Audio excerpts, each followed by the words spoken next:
नमस्कार प्रिय मित्रों, आप सभी का मैं शैलेश जीके गुरुजी अड्डा के यूट्यूब प्लेटफॉर्म पे हार्दिक स्वागत और अभिनंदन करता हूं। हम लोग डिस्कशन कर रहे थे राष्ट्रपति को और आज हम लोग पढ़ेंगे भारत के राष्ट्रपति की शक्तियां। और उस शक्तियों में सबसे पहले आज हम जानेंगे कि राष्ट्रपति के पास जो भी शक्तियां हैं उसके पास उसकी जो कार्यपालकीय शक्ति है, जो एग्जीक्यूटिव पावर है, सबसे पहले उसी एग्जीक्यूटिव पावर को हम डिस्कसित करेंगे। अगर राष्ट्रपति की शक्तियों की बात करते हैं तो एग्जीक्यूटिव पावर कार्यपालिकी शक्तियां, अर्थात उसके पास कार्यपालिका से संबंधित कौन कौन सी शक्तियां हैं।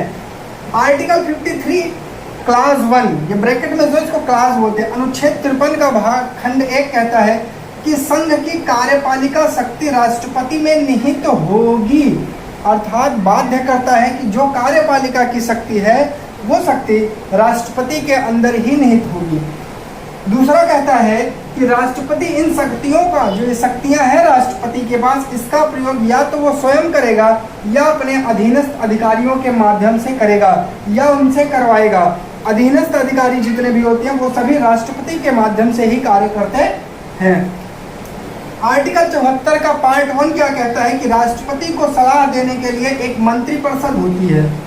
जो राष्ट्रपति है उसको किसी भी चीज पर मंत्रणा देना है, सलाह देना है, कोई विचार विमर्श प्रकट करना है तो उसके लिए एक मंत्रिपरिषद होती है जिसमें हेड प्रधानमंत्री होता है। जो आपकी मंत्रिपरिषद है, अगर मंत्रिपरिषद की संरचना को देखें हम तो मंत्रिपरिषद की संरचना को मैं आपको अगर समझाऊं तो मंत्रिपरिषद की संरचना 3 स्तर पर होती है। यहाँ पे आपके कैबिनेट मंत्री होते हैं, ये कैबिनेट मंत्री हैं। इसके नीचे आपके राज्य मंत्री होते हैं, राज्य मंत्री, और इसके नीचे आपके होते हैं उपराज्य मंत्री, उपराज्य मंत्री। ये आपके मंत्रिपरिषद की एक संरचना होती है जिसमें सबसे महत्वपूर्ण कैबिनेट मंत्री होता है। प्रधानमंत्री कोई भी फैसला लेता है कैबिनेट मंत्री के द्वारा ही वो किया जाता है, उन्हीं के आपस में चर्चा के द्वारा। और इस पूरी मंत्रिपरिषद का जो हेड होता है वो भारत का प्रधानमंत्री अर्थात भारत का प्राइम मिनिस्टर होता है। अर्थात इस समय जो इस मंत्रिपरिषद का हेड ऑफ डिपार्टमेंट है वो नरेंद्र मोदी जी हैं। आगे आते हैं, भारत सरकार के सभी शासन संबंधी कार्य राष्ट्रपति के नाम पर होगा। ये शब्द इम्पोर्टेंट है कि भारत सरकार के सभी शासन से संबंधित कार्य, चाहे वो राष्ट्रीय स्तर के हों, अंतर्राष्ट्रीय स्तर के हैं, बाहर से कोई सामान मंगवाना है, कोई हवाई जहाज से संबंधित डील है, कोई भी डील होगी तो भारत के राष्ट्रपति के नाम पर ही किया जाता है। आगे देखते हैं, राष्ट्रपति प्रधानमंत्री की नियुक्ति करता है। प्रधानमंत्री की नियुक्ति होती है, ये इंपॉर्टेंट टॉपिक है कि प्रधानमंत्री की नियुक्ति की जाती है। किसके द्वारा? वो राष्ट्रपति के द्वारा नियुक्ति की जाती है। पीएम के सलाह पर अन्य मंत्रियों की नियुक्ति करता है। जो कैबिनेट के अन्य मंत्री हैं, जो कैबिनेट मंत्री हैं, राज्य मंत्री, उप राज्य मंत्री हैं, इनकी नियुक्ति जो होती है वो राष्ट्रपति प्रधानमंत्री के सलाह पर, प्राइम मिनिस्टर के सलाह पर करता है। आगे देखिए कि राष्ट्रपति जो है अंतर्राज्यीय परिषद का गठन करता है।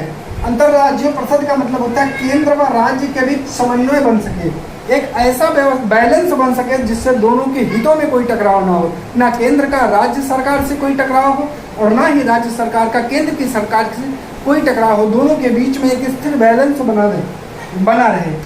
आगे बात करते हैं अनुसूचित जाति व जनजाति। अनुसूचित जाति व जनजाति, इस अनुसूचित जाति व जनजाति की प्रशासकीय शक्ति राष्ट्रपति के अंदर निहित होती है।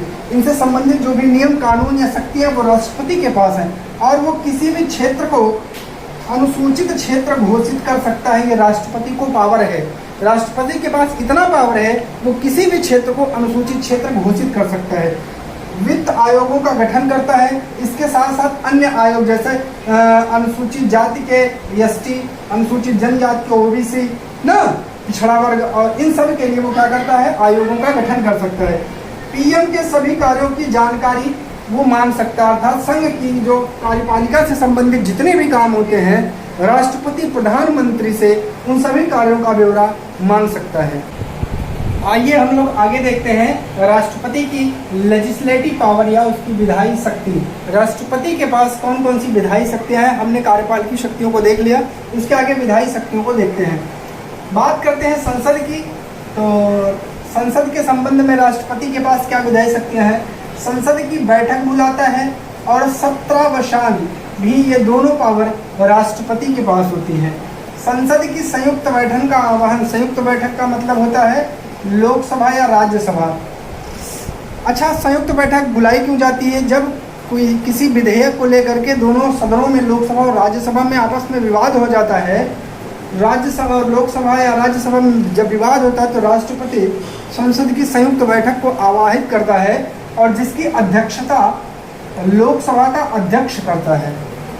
राष्ट्रपति के पास एक विधायी शक्ति है कि वो लोकसभा को विघटित कर सकता है। आगे बात करें संसद का, अगर कोई प्रथम अधिवेशन हो रहा है या प्रत्येक नए चुनाव के बाद वो संसद को संबोधित करता है, अर्थात राष्ट्रपति दो काम करता है, प्रथम अधिवेशन पर संसद को संबोधित करता है या प्रत्येक आम चुनाव के बाद संबोधित करने का काम करता है संसद को।